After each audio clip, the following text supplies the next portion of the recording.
Hey, what's up everyone? I'm Jack with Sioux Falls Dent Repair. Today I'm going to be chatting with you a little bit about the other side of the tool cart. So I've actually shown you already kind of a breakdown as far as this is the front side of the cart. This is generally how I'm looking at it when I'm working.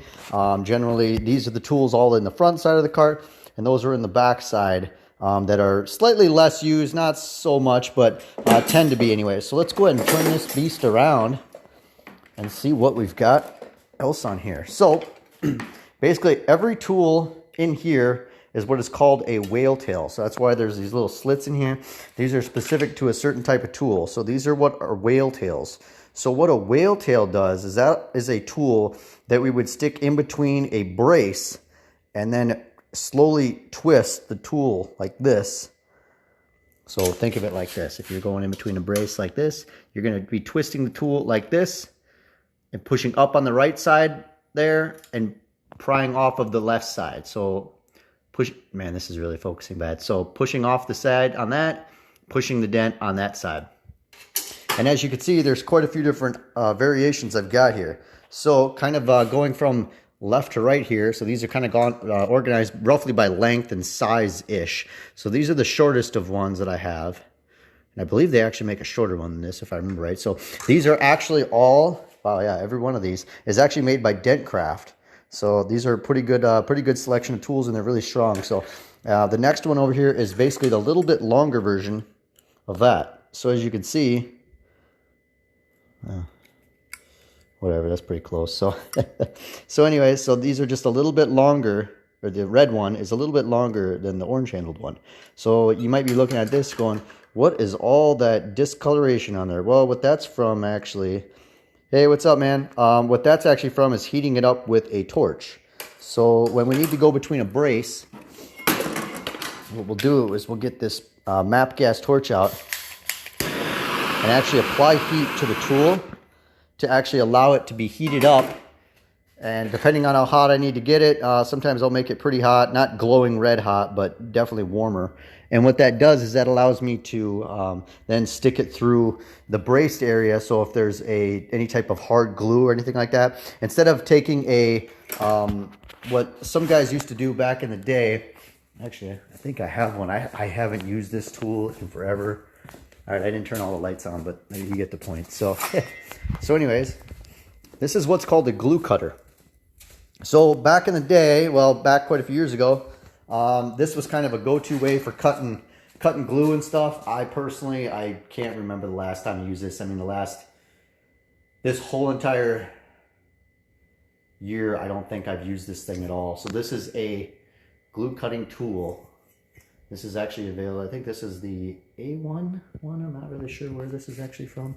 But it's been so long since I'm pretty sure it's A1. There we go. Now we got all the lights. So anyways, so what we would traditionally do back in the day is if there's any type of glue spots on the brace part of a hood, you'd sometimes heat this up too, stick it through the glue spot, or the spot where the glue is, where it's obstructing the brace, and basically do like a sawing action.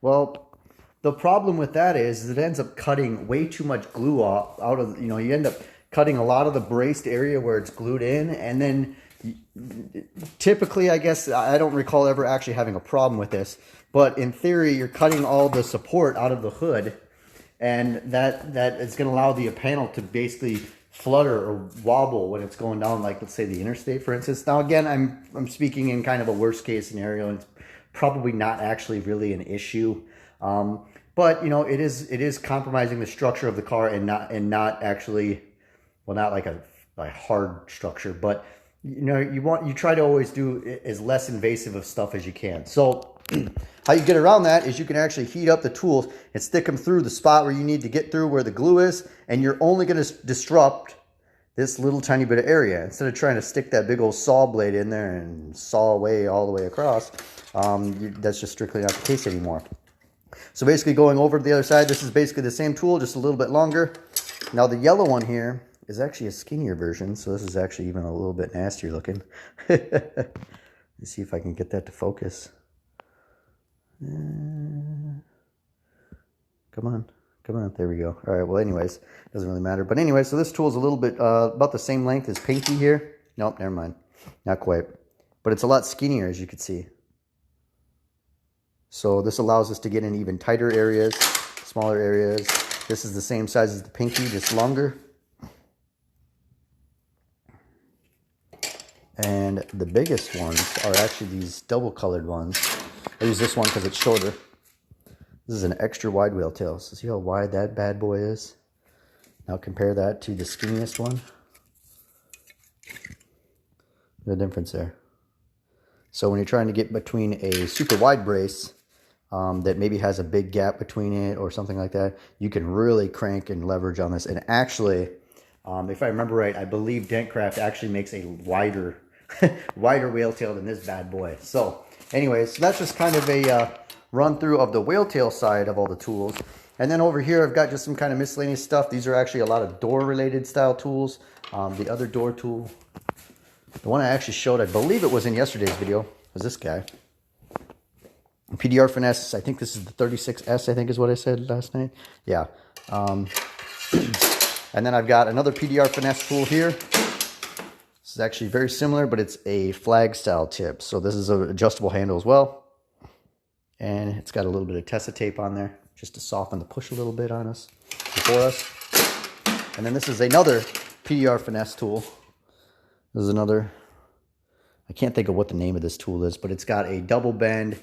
It's actually a 3/8 rod. That's a, or not a 3/8 rod, is a 5/16. That's actually a, who is it that makes that? I know one of you guys know. All right, anyways, so it's the Dent Tools Woody Cost, and then that's got a cherry cap from Dent Craft on it. And then actually, showing you a couple more of these. These are actually the pick tools from Ultra. So these were some of the first sharper tip tools that I purchased actually. Now I've actually got stuff that's sharper than that. And I have a heck of a time having that focus. But anyways, so yeah, it's like a kind of almost not quite as a needle point, but pretty close. So, and I've got these in actually 5 different lengths. I've only got 3 on my card here because these are the ones I use the most. So this is a little bit longer. These work phenomenal on aluminum. So believe it or not, and I can't stress this enough because so many people just don't know it. Aluminum is harder to push than steel. Aluminum also tends to push a lot better if you use really sharp tools. So like these guys right here, these are like aluminum killers. Especially when they first came out, it was like, oh my god, these are amazing. So now we've got, you know, other sets like the tequila tools, and you know, like the tequila line from Anson actually makes the toothpicks, which I believe are even sharper. I haven't physically got to see any of them that I can.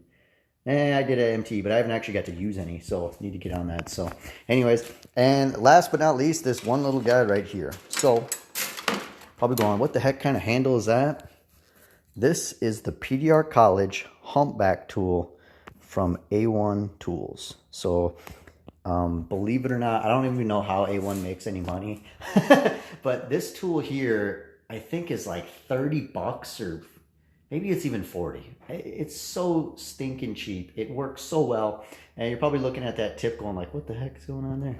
Well, what this is it's actually a dual tip kind of purpose. So just excuse the tape on here. This is just to soften the pushes. So it's a nice rounded edge right here that you can get a nice soft push, and even softer with the tape on. But this is a regular ball or rounded tip edge on this edge that actually is quite a bit sharper. So again, if I would have remembered, I would have taken this tape off before. But anyways, you get the idea. So anyways, I just wanted to go over the other side of the tool cart this evening. I was trying to come up with something to do a video on today, and that just kind of really flowed well. I kind of wanted to wrap up the tool, the big tool cart and the little tool cart myself. Another one, stay in tune, because I've got a whole other one right there that's just full of a whole lot more tools. So I don't use those ones a lot. They've actually, a lot of those on there are from Stanliner. So you guys are really, if you guys are into the Stanliner series, you're going to really like those. Those are definitely going to need to be highlighted here shortly. So I will be getting a video on those. So anyways, if you enjoyed the video, you know, feel free to go ahead and hit the like button, subscribe to the channel. You know, do all the social media stuff, you know, that everybody wants you to do. If you've got any questions on any type of dent repair, need any dent repair, have any questions on any of the tools, feel free to go ahead and give us a call at 605-250-1023, or visit our website at SiouxFallsDentRepair.com. We'll see you guys on the next video, and take care and have a good night.